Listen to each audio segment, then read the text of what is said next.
Yun. Okay. Ang ganda ng ilaw niya. Ang ganda. Yes. So, pwedeng patayin, pwedeng headlights lang, pwedeng fog lights lang, tapos, pwedeng naka-on lahat. Yan. Umaandar lahat ng ilaw niya. Ayan, tingnan niyo. Ayan. Tapos, sa hood ang power niya, parang yung battery niya, yung makina niya. And kung naghahanap naman tayo ng more affordable, ito yung best of the best seller namin. So, ito ang Toyota Land Cruiser din to. Kung ako, choice ko, ito. Ang ganda ng pagka-yellow niya. So, itong RC na to, si Yoshi to, pwede mo siyang ilagay sa loob ng controller and close. Very portable yung item na to. Tatalsik ulit to. 1, 2, 3. So, yun. So, ito, pwedeng mabagal, pwedeng mabilis. Yan. And pati yung turning niya. Pwede rin pa konti-konti and pwedeng full turn.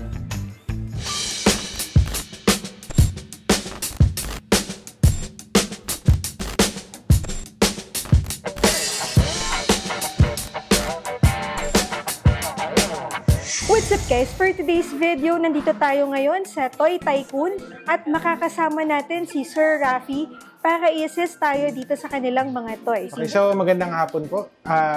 We are Toy Tycoon. We are located dito po sa Aurora Boulevard, sa tapat lang po ng Robinsons Magnolia. 717 PNS Building. Dito lang po kami sa loob ng Laptop Factory na store. Opening hours po? Ang hours po namin is from 10 a.m. to 6 p.m. Start tayo dito sa mga license na mga Mario natin. Nintendo license ito. So, ito yung mga Kyosho Egg. So, kompleto yung 5 characters. So, si Mario, si Luigi, si Yoshi, si Princess Peach, at si Toad. So, ito ay officially Nintendo license na products. This is for 2,999. So, pagka binuksan nyo na to, ganito na yung magiging package niya. So, perfect ito para sa mga bata, sa mga anak natin. Pero ako, nilalaro ko rin to mismo. So, this one is mini RC siya. So, etong RC na to, si Yoshi to, pwede mo siyang ilagay sa loob ng controller and close. Very portable yung item na to. And then, any flat surface, pwede kang makapaglaro. Yan. Okay, and then, pag nakompleto nyo yung 5 characters, pwede kayo mag-racing or maglaro together. Pwede, tama. Yes. So, yun talaga yung point niya. Since ang larong Mario Kart ay racing, pwede mag-racing din sa totoong buhay yung mga maglalaro nito. Mario, si Luigi. So, meron tayo dito si Yoshi, Princess Peach, at si Toad. Meron din tayo. So, 5 Mario Kart characters ang available. If ever, pag interested sila, pwede silang mag-order. Kunyari, di po available. Yes po, pwedeng mag-pre-order. Mabilis lang naman po dumating yung stock. So, pagka na out of stock, within 2 to 3 days, nakakapag-restock kami. So, pero ngayon tinatry namin, syempre, ang gusto natin, since gusto natin makapaglaro agad, tinatry namin mag-stock up ng stable stocks tayo dito. So, currently, si Toad lang yung wala talagang on stock. Pero yung 4 na characters, available dito ngayon. So, si Toad ay darating sa linggo. Sa linggo, madideliver na siya ulit sa amin. So, may kompleto na sila ulit. Okay? And then, next one po, ito naman, yung mga, ang tawag dito ay Gachinko Racers. So, basically, bump car sila. So, mukha silang bump car at bump car talaga ang function nila. So, ito, medyo unique ito and very universal yung fun factor.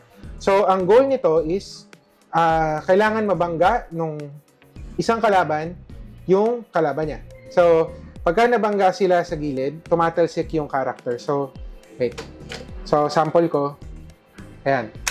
Pag tumama at nabangga sa gilid, tumatalon to. So, ang goal is mapatalsik yung isang character galing dun sa upuan niya. So, kita ko dito.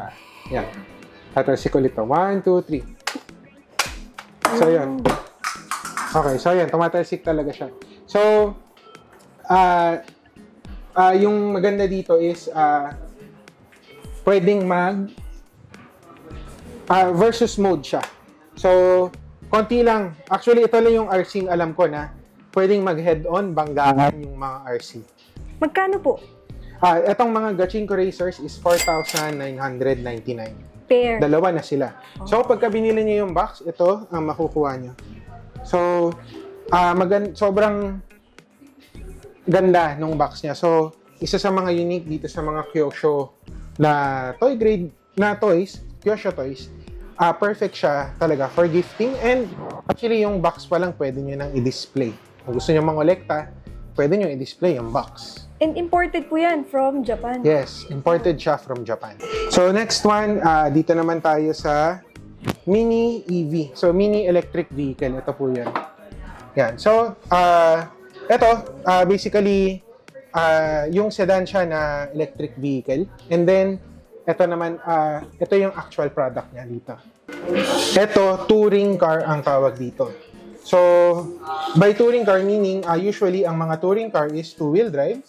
And then, very straightforward. Ang maganda dito, compare dun sa mga nabibili sa mall, ang tawag sa kanya ay pwedeng ma-modulate yung speed. So, pwedeng mabagal at pwedeng mabilis. So, tingnan natin sa floor. Okay. Ayan. So, pwedeng mabagal, pwedeng mabilis. So, yun yung maganda sa kanya. Pagka dun kasi sa mga karamihan ng toys na nabibili sa mall, ay pagka pinindot mo yung forward, always 100% yung power na binibigay. So, ito, pwedeng mabagal, pwedeng mabilis. Yan. And pati yung turning niya. Pwede rin pa konti-konti, and pwedeng full turn. Yan. Okay, this one is 2,500 pesos only. Yan. So, kung gusto niyo mag-enjoy sa loob ng bahay, at any flat surface, kung sa mall, pwede papayagan kayo ng guard doon. Pwede niyong laruin to sa loob ng mall.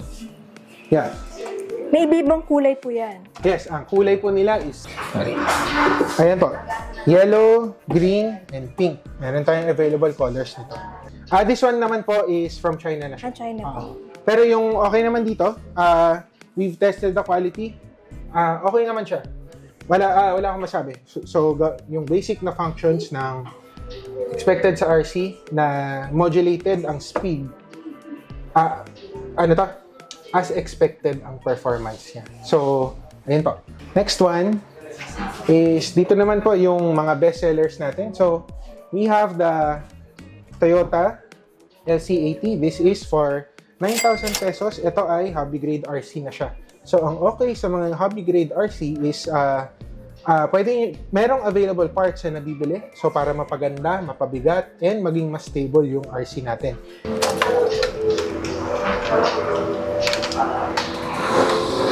Wait lang ha. Okay. Ayan, so, umaandar lahat ng ilaw niya. Ayan, tingnan niyo. Ayan. Tapos, sa hood ang power niya, parang yung battery niya, yung makina niya. So, ang main goal ng mga ganitong RC is ma-replicate ang appearance and feel ng isang tunay na kotse. Galing. Okay. Yes. This one is 9,000 pesos. Yan. 9,000 pesos po itong LC80 natin. And then, ito naman, FJ Cruiser. 1x16. So, itong FJ Cruiser natin is 7,500. Yan. So, itong mga bestsellers natin ay bestseller sila kasi ito yung kilala natin sa mga naalala natin at nakikita natin dito sa Pilipinas. Kilala natin yung mga kotse na to. Yan. So, kung ako, choice ko, ito. Ang ganda ng pagka-yellow niya. So, this one, 7,500. And kung naghahanap naman tayo ng more affordable, ito yung best of the best seller namin. So, ito ang Toyota Land Cruiser din to. So, meron siyang red. Ito yung red na actual color niya. And meron din siyang cream na color. So, 2,999 lang ito. 1/12 ang scale niya. More or less, yes, replica siya. But, syempre, bilang mas maliit na, parang scale model siya ng kotse. So, ginagaya niya yung itsura. Pero hindi, yung actual parts, merong mga kaibahan. Yan. So, kunyari, ito, manipis na bakal yung molye niya. Pero, ang nire-replicate niya is yung paggalaw ng shock. Yes. So, in terms of appearance, yes, halos kamukha niya talaga ang tunay na kotse. And yun naman talaga yung goal, ay magmukhang tunay na kotse. Yung makina niya is electric siya sa loob. Okay. So, syempre, battery operated yung mga to. Pag binuksan mo yung hood nito, nandito rin yung battery niya. So, imbis na makina, battery yung nasa loob. Okay, so yung makina niya ay nandito sa ilalim, nandito sa loob nitong part na to, yung makina niya. Yan. And also, 4-wheel drive na rin to. So, lahat ng crawlers natin is 4-wheel drive. For only 2,999. 999. Ito yung isa sa mga higher level na hobby grade. So, ito ay yung climbing beast na tinatawag namin. Sorry, it's 1x10. Correction. 1x10 yung scale niya. And, ito, mas meron siya mga added na features. Teka lang, bubuksan ko.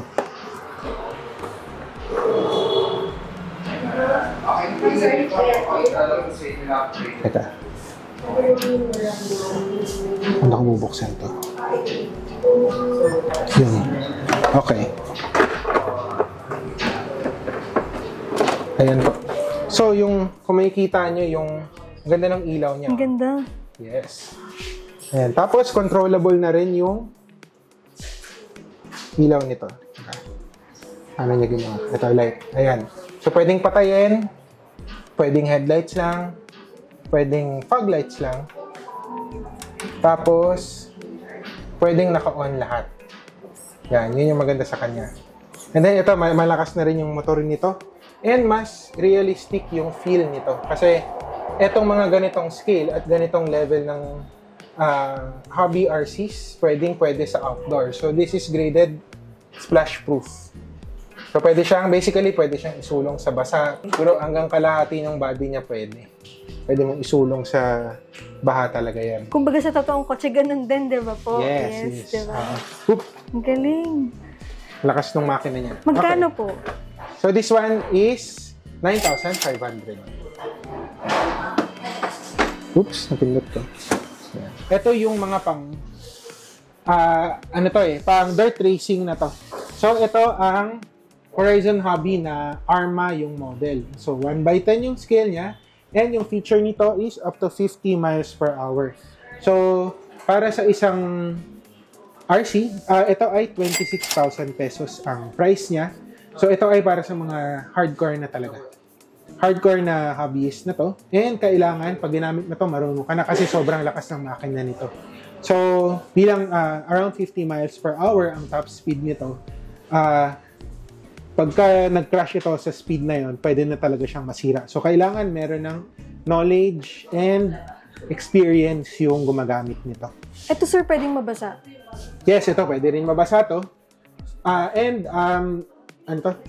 Ginawa talaga to for the outdoors. So, since mataas yung top speed niya, so made siya for medyo flat na rough road na pwede talaga siyang tumakbo ng malayo.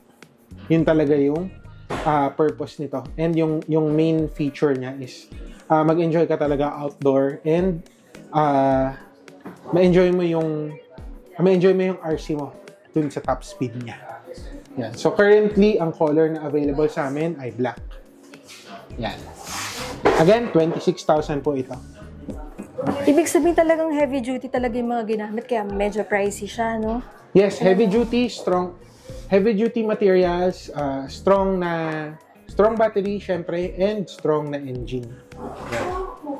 So this one, merong mga pang competitive racing na siya. Yan. So meron tayong groups dito nag-exist sa Pilipinas na nagpapa-racing. Sa lahat po niyan, at iyan po yung pinakamabilis siguro. Sa ngayon, sa lahat ng models na meron kami dito, yes, ito yung pinakamabilis. Okay, so ito po yung mga TRX. Ito ay mga Traxxas na models. So, ang Traxxas ay known sa US. Ayan, so mga Traxxas crawlers yan. 1x18 yung scale and the price is around 15,000 to 18,000. Depende po sa model. Ayan, so meron tayong pickup models and meron tayong Defender models. Land Cruiser naman siya. So, pang off-road siya. Off-road and crawlers din yan. 1x16 ang scale. Okay, and then we have, ito medyo mas maliit, 1x24 scale na enduro. So this is for around 8,000 pesos. Yes. Okay, balikan natin itong mga mini EV. Ito isa sa mga affordable ngayon. 1x16 scale na maliit na kotse. So okay, perfect siya for touring and casual playing. So, ayan rin yung isa sa mga bigatin ng mga hobby grade RCs natin. Yan yung mga Enduro Night Runners. 1x10 ang scale nila. So, pag 1x10 na, medyo malaki na sila for indoor. So, ang recommendation talaga for playing ito ay nasa outdoor. Kunyari, nagka-camping kayo, o punta kayo sa park. Yan ang perfect na kasama nyo doon sa camping nyo. Ayan naman ay mga 1x24 na Jeep. So, yung Jeep na Rubicon ang tinatry nilang i-replicate. So, this is available in 3 colors. Black, red, and white. Price nila is 6,500. Okay. Tapos, ito naman yung mga Land Cruiser na LC80 natin. So, isa yan sa mga best sellers. 9,000 pesos. And this one, ito medyo unique to. Ito yung Mercedes-Benz na Unimog. So, yung ganitong klaseng truck ay ginagamit usually sa western country. So, yan yung mga ginagamit nila for farming and yung mga pinang-harvest nila ng mga crops nila. Tapos, ito yung Thunderstorm 1x18 scale. Mga Jeep pa rin sila. So, iba-iba siyang variants na Jeep. So, depende talaga ito sa magugustuhan nyo bilang gagamit ng RC. Tapos ito, isa sa mga sikat na and iconic na characters. So, kung kilala nyo yung Initial D, so, meron silang RC model ng Initial D. So, Mini Z na model. And, nire-replicate talaga niya yung nakikita natin sa anime. Yan. Okay, so this one is 9,000. 9,000. So, ito naman mga Jimny. So, meron tayong blue, cream, and silver. Blue, cream, and silver yan. Yan. Tapos itong red na to, Jeep to eh. Yan. Tapos ito, sample ng touring car. So, all-wheel drive na touring car siya. So, pwede rin siyang actually mag-drift. So, kung nakikita nyo dito sa box niya. So, pagka natutunan natin kung paano mag-drift, pwede mag-drift yung kotse na to. So, meron din, ito yung mga nilalaro din sa loob ng malls. Kung may nakita na kayong event sa loob ng mall, drifting cars yung mga gamit nila. Yeah. Magkano po? So, itong Kyosho na to is 8,500. Okay, so magandang hapon po. We are Toy Tycoon. We are located dito po sa Aurora Boulevard, sa tapat lang po ng Robinsons Magnolia. 717 PNS Building. Dito lang po kami sa loob ng Laptop Factory na store. Ang hours po namin is from 10 a.m. to 6 p.m.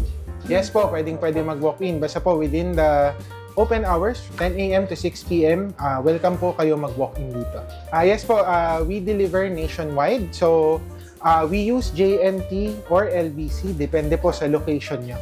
Cash on delivery we do for Metro Manila right now, but soon nagre-register po kami dun sa cash on delivery ng JNT. Pagka okay na yan, mag-a-announce po kami na pwede na mag-COD nationwide. Warranty. Okay, so yung warranty po, meron tayong 7 days replacement. Yung manufacturer's warranty po, within the 7 days lang. Kasi po yung mga RC natin is, lahat po ito ay moving parts. So, once na naglaro po tayo, pwede po talagang maaaring may masira, pero with proper care, tumatagal po yung mga units natin. Payment options right now is cash or GCash ang ina-accept namin ngayon. So, meron mga existing communities ng RC hobbyists dito sa Pilipinas. So, 2 types yun. Meron tayong mga nagre-racing. So, ito ay usually sa loob ng mall, yung mga racers, mga drifters. Meron din kami ilang drifter models dito. Pero ang main line of products namin dito is mga crawlers. So, meron din tayong crawler community. So, yung mga nag-RC crawlers ay usually sa mga bundok sila pumupunta or basically outdoors. Kasi pang outdoor talaga yung mga RC na to. So, kung makikita niya, meron tayo dito mock-up na trail. para ito masubukan ng mga customers natin pagka pumupunta sila dito.